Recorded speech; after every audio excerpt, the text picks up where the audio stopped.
오늘 부활주일인데요. 지난주에 살펴본 바와 같이 예수님께서 십자가에서 죽임을 당하셨습니다. 예수님께서 왜 십자가를 지셔야만 했는가? 성경이 이야기하는 바들을 따라서 살펴보니까 너무나 은밀하면서 치명적인 죄악들이 있었다라는 것을 보게 되죠. 예수님께 죄가 있었다라는 것이 아니라 예수님을 둘러싼 사람들과 세상이 무지함과 탐욕과 비겁함과 악독과 시기로 가득했습니다. 그러니 진리요 참 생명에 비치신 예수님을 견디지를 못하고 탐욕 때문에 돈을 받고 가룟유다가 예수님을 넘겨주죠. 대제사장들은 시기 때문에 빌라도에게 넘겨주었다라고 합니다. 그리고 빌라도는 예수님의 무죄를 알았습니다. 그런데도 비겁했고 군중들이 외치는 소리 때문에 로마 군사들에게 십자가에 못 박도록 넘겨줍니다.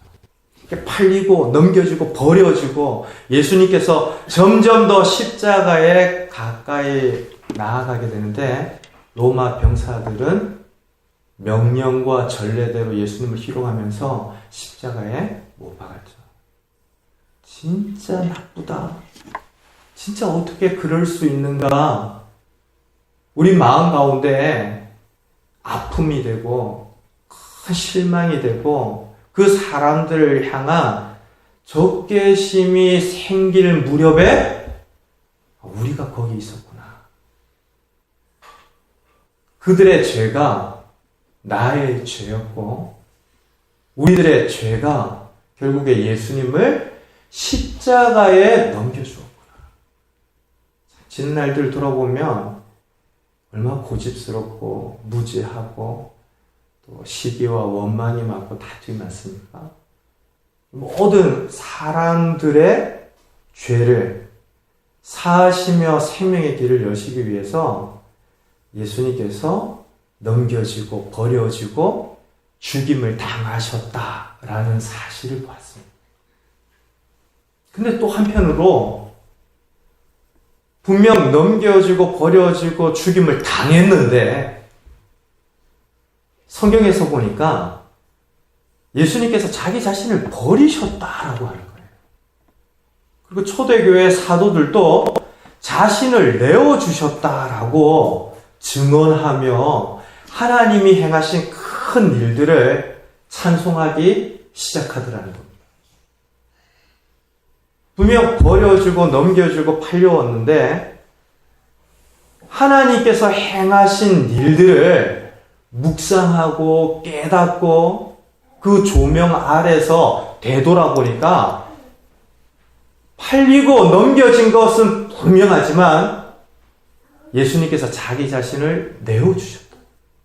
자신을 버리셨다. 자신을 십자가 위에 들이셨다. 왜 예수님께서 십자가에서 죽음을 당하셔야 했습니까? 우리의 죄악 때문입니다.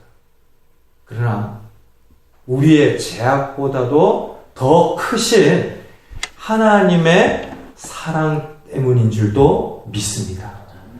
우리의 허물과 우리의 죄를 압도하시는 하나님의 그 크신 사랑과 긍휼이 십자가 위에서 예수님의 죽음을 우리 가운데 대속적 죽음으로 희생양으로 이렇게 행하셨던 것인데요. 이 예배 시간도 그 십자가 보혈의 은혜를 통하여 하나님께 나아가는 시간인 줄 믿습니다. 지난주에 어떠한 일들이 우리 가운데 있었든 너무나 확실한 것은 더 큰 사랑과 긍휼 안에서 우리가 하나님께로 나아오기를 하나님 원하시더라는 것이죠. 우리를 향하신 자기의 사랑을 십자가 위에서 확증해 주셨습니다. 그 사랑 힘입어서 우리가 예배하며 주님 앞에 나아가는데요. 그것이 복음입니다. 분명 우리는 죄인이었는데 우리의 죄를 사시기 위하여 더 크신 사랑으로 예수님이 십자가 위에서 죽으셨다. 이것이 복음입니다.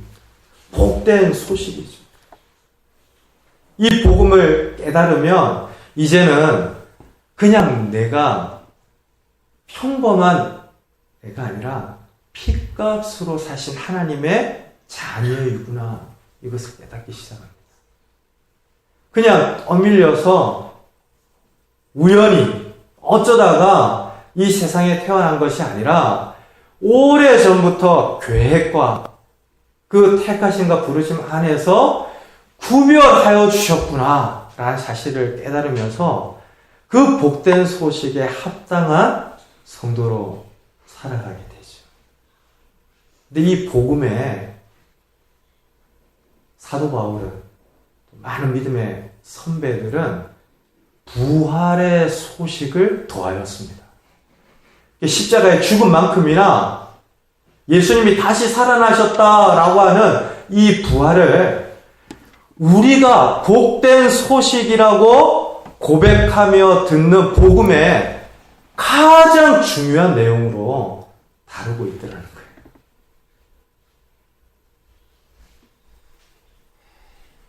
우리가 이미 아는 바이죠.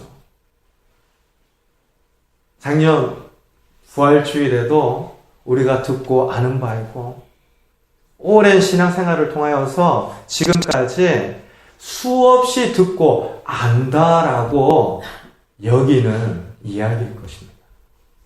그런데요, 오늘 우리가 읽지는 않았지만 고린도전서 15장 1절을 한번 보십시오. 우리 같이 읽습니다. 형제들아, 내가 너희에게 전한 복음을 너희에게 알게 하노니 이는 너희가 받은 것이요 또 그 가운데 선 것이라. 이미 복음을 듣고 전인격적으로 반응해서 신자가 된 사람들입니다. 교회 공동체를 이루고 있는 고린도 교회를 향하여 사도 바울이 편지를 쓰면서 이 복음을 다시 전하기 원한다 라고 해요. 이 복음을 다시 전하고 싶다라고 하는 것은 고린도 교회만을 향한 사도 바울의 마음이 아니라 거의 모든 교회를 향한 마음이었습니다. 그래서 로마서 1장을 보면 로마에 이미 신실한 믿음의 성도들이 된 교우들과 공동체 교회를 향하여서 내가 복음을 간절히 다시 전하기 원한다라고 연거푸 이야기를 하고 있어요. 우리도 다시 들어야 합니다. 우리도 이미 아는 바이고 오래 되풀이하며 들었던 복음, 이 십자가의 죽음과 부활일지라도 다시 들어야 합니다. 진리는 변하지 않습니다. 근데 그 진리를 아는 사람들의 마음이 시켜서는 우리를 이끄는 하나님의 진리는 쉽게 우리를 놓치지 않습니다. 근데 우리를 인도하시는 하나님의 진리를 붙드는 우리의 손은 너무 연약한 겁니다. 그래서 다시 들려주기를 원하고 이 복음의 능력과 영광 안에 살기를 원하여서 지금 15장 전체의 내용을 고린도 교우들에게 알리기를 원하는 것이죠. 그 내용이 뭡니까? 3절과 4절 한번 보십시오. 우리 같이 있습니다. 내가 받은 것을 먼저 너에게 전하였느니 이는 성경대로 그리스도께서 장사 진행받으셨다가 성경대로 사흘 만에 다시 살아나사. 다시 전하기를 원하는 복음이 십자가의 죽음과 다시 살아나신 예수님의 부활입니다. 이미 이 사실을 믿었던, 그래서 교회가 이루어졌던 고린도 교회였지만 그 가운데 부활이 진짜 있냐? 부활이 실제로 있었던 일이 맞냐라고 하는 사람들이 생겨났어요. 12절 말씀인데요. 우리 같이 한번 볼까요? 그리스도께서 죽은 자 가운데서 다시 살아나셨다. 전파되었거늘 너희 중에서 어떤 사람들은 어찌하여 죽은 자 가운데서 부활이 없다 하느냐. 분명 믿고 신자가 되고 교회가 세워졌는데 그런 이들이 모여서 함께 공동체를 이루었는데 그 가운데 부활이 없다라는 사람들이 나타나기 시작했다는 겁니다. 그 시대의 철학과 여러 사상과 사람들의 이야기에 영향을 받은 것이죠. 여러분들이 아시는 바대로 그 당시 철학이라든지 사상은 오늘날과 별반 다르지 않습니다. 몸은 진짜 더러운 것이다. 이거 다 썩는 거다. 영혼만이 진짜다. 라고 하는 사람들이 있었던가 하면요. 영혼은 눈에 보이지 않으니까 지금 있는 그대로 즐기며 살자. 이런 사람들이 있었어요. 한쪽으로는 쾌락주의고 한쪽으로는 근육주의인데 이와 같은 사상이 전제하고 있는 것은 몸과 영혼이 다시 사는, 그래서 살아서 믿는 이에게 약속된 영생이라고 하는 성경의 진리를 받아들이지 않는 거예요. 그러니 계속해서 성도들을 괴롭히면서 영향을 주는데요. 오늘날도 별반 다르지 않습니다. 세상에서 부활에 관한 이야기들을 하다 보면 비웃는 사람도 많습니다. 이성적으로 납득이 되지 않는다라고 그건 과학적인 사실이 아니다라고 외면하는 사람도 있습니다. 너는 어떻게 그걸 믿을 수가 있냐 비웃는 사람들조차도 있습니다. 초대교회 가운데 이런 세상 속에서의 영향과 관계 안에서 점점 부활이 없다라고 말하는 이들이 있었다라는 겁니다. 가보면 고린도 교회의 이야기만이 아니라 오늘날에도 그럴 수 있겠다라는 생각이 들어요. 이미 복음을 듣고 예수님을 믿는 믿음 안에서 교회 공동체를 이루었던 고린도 교회에서 이런 일들이 일어났다면 함께 예수님을 믿는 교회 안에서도 부활에 대하여 의심하고 부활은 그래 예수님의 부활이지만 나와 무슨 상관인가 라고 여기는 이들이 있을 수 있겠다라는 생각이 듭니다. 멀리에서 찾지 않더라도 사실 저 개인적인 이야기일 수도 있겠는데요. 진짜 믿겨지지 않던 이 성경의 내용 가운데 예수님의 부활이 있었어요. 다른 건 다 믿겠는데 죽음을 이기시고 다시 살아나셨다고? 죽은 자가 다시 살아나서 새로운 약속 안에 믿는 이들에게 다시 오시마 재림을 기약하고 부활승천하셨다. 믿어지지가 않는 거예요. 여러분들 그런 순간에 답답함들을 좀 아시죠? 믿고는 싶은데 믿어지지 않는 걸림이 되어서 마음에 확 뭔가 꽂혀 있는 것 같을 때 의심이 생기잖아요. 지금은 다 지난 일이니까 함께 솔직하게 말씀을 나누면서 생각해 보자는 것인데요.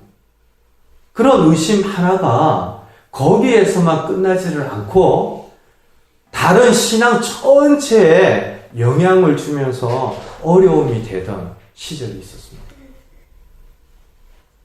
지금 고린도 교회를 향하여서 어찌하여 부활이 없다 하느냐라고 묻는 사도 바울 가운데에도 걱정과 염려가 있을 거예요. 지금 교회 가운데 복음의 가장 중요한 십자가의 죽음과 부활에 대하여서 의심하는 이들이 있었다라고 한다면 다른 것을 어떻게 믿겠냐? 다른 신앙의 모든 기반과 축들이 다 허물어질 터인데 그러면 큰일이다. 어찌하여 부활을 믿지 못하느냐라고 물으며 점검하기를 원하는 것이죠. 사랑하는 성도 여러분, 부활이 있습니까? 없습니까? 만약 부활이 없다면 가장 불쌍한 사람들이 누구입니까? 예전에 어떤 전도사님에게서 들었는데 이 부활절이 없으면, 예수님의 부활이 없으면 가장 불쌍한 사람은 누구입니까? 학생들에게 물어봤대요. 근데 학생들이 뭐 맞는 대답을 한 친구들도 있지만 황당한 질문 대답들이 많이 나왔는데 계란 장수요 뭐 이런 대답이 나왔대요. 이 맞는 이야기죠. 또 뭐 그 계란 장수 옆에는 뭐 흰 계란 장수요 뭐 이런 답도 있었다고 그러는데 어제 우리 사회인들이 모여서 부활절 계란을 우리 지역 주민들에게 좀 나누고 부활의 소식을 알리기 위해서 준비를 하셨어요. 근데 부활절이 없으면 진짜 그 계란과 관련된 일들을 하는 분들이 불쌍한 것이 아니라 성경이 대답하는 바 예수님이 가장 불쌍하다. 왜 그렇습니까? 십자가 위에서 우리를 위하여 죽으셨습니다. 자신의 전생애를 하나님의 뜻을 따라 죽기까지 복종하셨습니다. 그런데 거기까지 뿐이라면, 아니 죽음 이후에 부활의 생명으로 다시 일어나지 않으셨다면 그냥 역사 가운데 수많은 지나치는 성인들 중에 한 분으로 그냥 끝나셨겠죠. 사망의 권세를 깨트리시고 다시 살아나셨기에 오늘날 모든 믿는 자들의 산 소망이 되셨습니다. 근데 부활이 없다면 예수님이 불쌍한 분이다. 그리고 살아생전에 예수님이 몇 번씩이나 제자들을 두고 예고를 하셨습니다. 우리 마가복음 8장 한번 볼까요?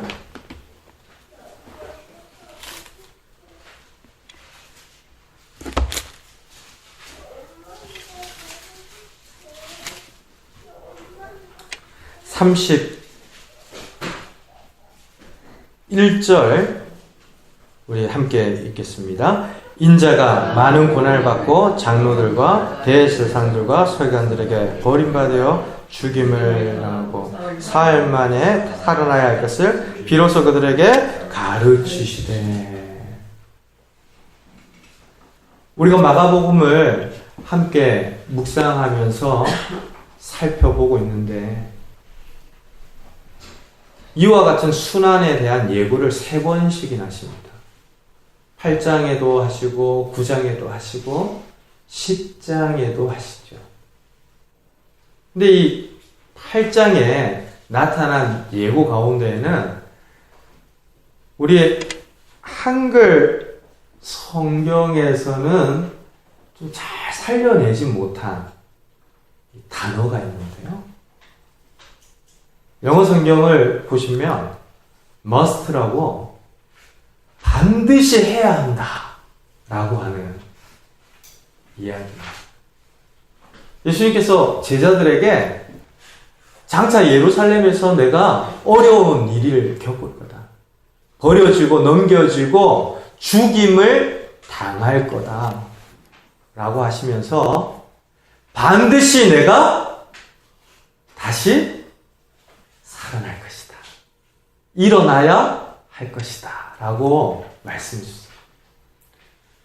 만약 부활이 없다면 예수님의 이와 같은 말씀들은 거짓말입니다. 그리고 그런 거짓말 속에서 십자가 위에서 죽으신 예수님은 모든 사람들을 대상으로 위증한 그런 분으로 전락해버리고, 부활이 없다면 계란 장수가 불쌍한 게 아니라 예수님이 불쌍하시죠. 그리고 오늘 우리가 읽었던 고린도전서의 말씀을 보니까 예수님을 따르는 모든 제자들이 불쌍해요. 그들이 전하는 것도 헛것이고 그들이 믿는 것도 헛된 것입니다. 우리가 하나님의 말씀을 전하고 증거할 때 예수님이 우리를 너무 사랑하셔서 십자가 위에서 죽으시고 너무 사랑하셔서 다시 살아나셨다라고 하는 이 복된 소식을 믿고 전하는 것이죠. 근데 그 가운데 어느 한 부분이 거짓말이다, 진짜가 아니다라고 한다면 그것을 따라 믿고 살아가는 사람도 불쌍하고 그것이 진짜 사실인 것처럼 전하는 이들도 불쌍하다라고 이야기해요. 지난 주 중에 좀 개인적인 관심에 의해서 신천지에 대한 다큐를 쭉 다시 한번 봤습니다. 요즘 그 관찰 보고서라고 해서 신천지와 관련된 다큐를 8부작으로 하고 있는 다큐가 있는데요. 제가 본 것까지는 이제 6부작이었어요. 근데 1부부터 경악을 금치 못할 정도로 충격적인 내용들이 나오는데, 이 신천지에 빠진 사람들을, 그 가정을 오랫동안 관찰해서 이제 유형별로 이렇게 정리를 한 거예요. 가족이 해체가 되고요. 그 영상 안에서 자신의 아버지와 어머니를 아저씨, 아줌마라고 하는 건 예사고 제발 상담이라도 한번 받아보자라고 기성교회, 신천지에 대한 대책과 이 상담을 돕는 교회에 데리고 갔는데 경찰에 신고를 해버린 거예요. 강제, 감금과 폭력 위반 행위로 신고를 해서 애 하나 살려보겠다고 약속 잡고 그 상담하시는 분들과 이야기를 해서 그 성경 말씀 좀 제대로 한번 양쪽의 이야기를 들어보고 판단을 하라고 데려다 놨는데 아저씨, 아줌마라고 그러면서 신고를 해버리고 다시 오겠다라고 약속을 하고는 집을 나가서 2년째 돌아오지 않아요. 그래서 지금 집을 나간 아내, 집을 나간 아이들을 되찾기 위해 1인 시위를 몇 년째 하는 분들이 그렇게 많더만요. 우리는 예수님을 믿는 신앙생활을 쭉 하면서도 그런 이단가의 현장에 있는 이야기들을 잘 모르잖아요. 그나마 교회 안에서 신앙생활 하면서 건강한 관계와 이 진리의 배움 속에서 내가 하나님을 믿는다, 굉장히 큰 은혜인 줄로 믿습니다. 근데 이단 현장에서 일어나는 여러 이야기들을 보니까 진짜 불쌍한 거예요. 그리고 가만 상식적으로 생각을 해도 이건 좀 아닌데 라고 하는 일들을 너무 확실하게 믿고 있으면서 이야기를 하는데 이만희 안 죽는다는 거예요.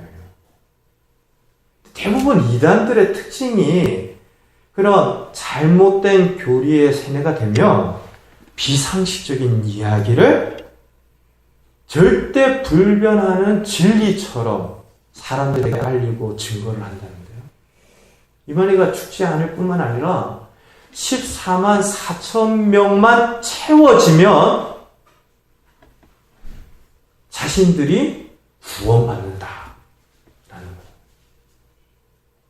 그러면 그 14만 4천 명이 채워지면 진짜 구원받는다 그렇게 믿는다면 집을 나가서는 안 되잖아요.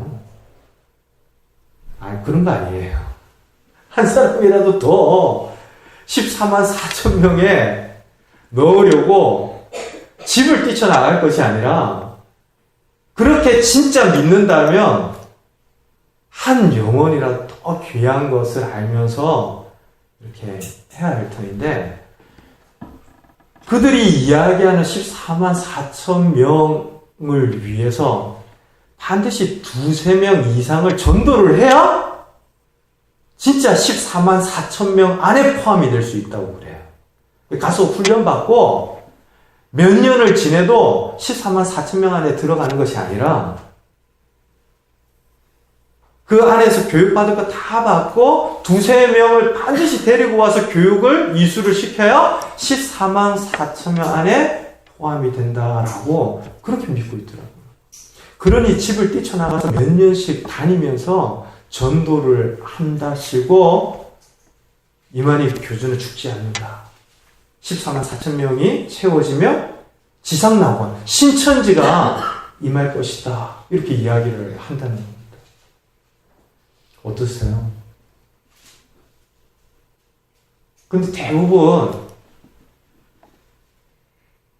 신천지에 관한 이야기들을 들을 때 그건 좀 아니다 라고 경계를 하면서도 너무나 전략적으로 사람들을 파고드는 그들의 전략, 매뉴얼에 따라 많은 사람들이 고통을 받고 있다라는 보고의 내용이었는데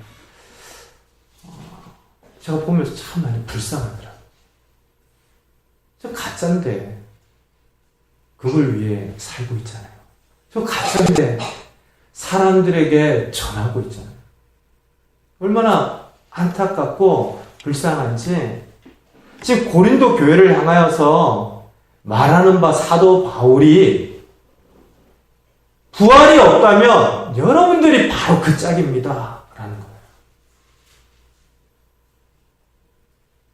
부활이 없다면 믿는 바도 헛된 것이고 전하는 바도 거짓이고 여러분들이 부활이 없으면 아무것도 아닌 겁니다. 진짜 여러분들은 불쌍한 사람들입니다. 라고 이야기를 하는데요. 오늘 우리가 읽었던 성경에서 망하는 자다라고 이야기를 해요. 우리 17절과 18절 같이 한번 읽을까요? 그리스도께서 다시 살아나신 일이 없으면 너희의 믿음도 헛되고 너희가 여전히 죄 가운데 있을 것이요. 또한 그리스도 안에서 잠자는 자도 망하였으리. 예수님과 예수님의 제자들이 그러했다면 우리도 마찬가지겠죠? 다시 사신 예수님의 부활이 없다면, 모른다면 이것을 나와는 전혀 상관없는 것으로 여기며 의심하며 신앙생활 한다면 불쌍하고 안타까운 일입니다.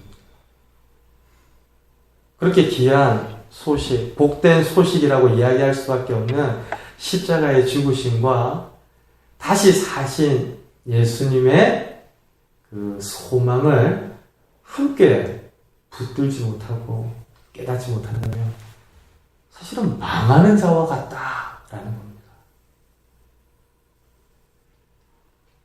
이렇게까지 이야기할 만큼 부활은 중요합니다. 왜 부활이 중요한 걸까요? 예수님께서 죽음을 이기시고 다시 사신 그 부활이 저와 여러분들을 향한 하나님의 사랑이며 약속이기 때문입니다. 예수님께서 사망의 권세를 깨뜨리신 그 부활의 승리가 결국 모든 성도들로 하여금 죄를 이기고 거듭난 생명으로 하나님 앞에 서기까지 하나님께서 이김을 주시고 이기게 하신다라는 약속과 능력이 그 부활 가운데 있기 때문입니다. 그 당시 사람들은 그렇게 생각했습니다. 한 번뿐인 인생이니까, 이 세상뿐이니까 눈에 보이는 대로 살자. 지금 이 순간에 충실하자. 그래, 뭐 영혼이라고 하는 세계까지는 나와 상관없는 것으로 여기고 지금 이 땅에서만 잘 살자. 근데 성도들은 그렇지 않습니다. 다시 사신 예수님의 부활을 깨닫고 알기 때문에 영원한 생명에 대한 소망이 있어요. 그러니 이 땅이 전부가 아닌 것을 알고 사는 것입니다. 지금 이 순간 내가 처하고 만나는 일들이 죽음 같은 절망이어도 이 일이 나에게 약속된 마지막이 아닌 것을 알고 견디며 일어서는 것입니다. 많은 믿음의 선배들이 죽음을 마다하지 않고 진리를 위해서 하나님을 향한 손을 놓지 않고 굳게 붙들었는데요. 오늘날에도 얼마나 많은 위혹이 있습니까? 얼마나 많은 핍박과 고난이 있습니까? 그런데도 우리가 피를 흘리기까지 죄와 싸우며 하나님의 도우심을 구할 수 있는 근거도 다시 사신 예수님의 부활 때문입니다.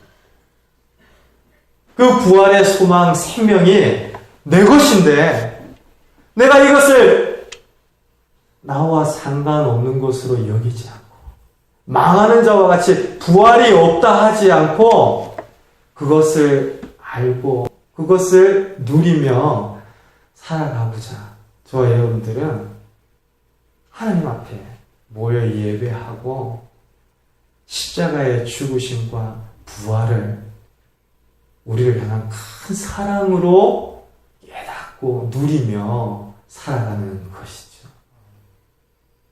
사랑하는 성도 여러분, 죽음을 이기신 예수님의 부활은 우리 모두의 부활로 이어질 것입니다. 예수님의 승리가 저와 여러분들의 승리로 이어질 것입니다. 그것을 믿고 사는 이들이 얼마나 남다르겠습니까?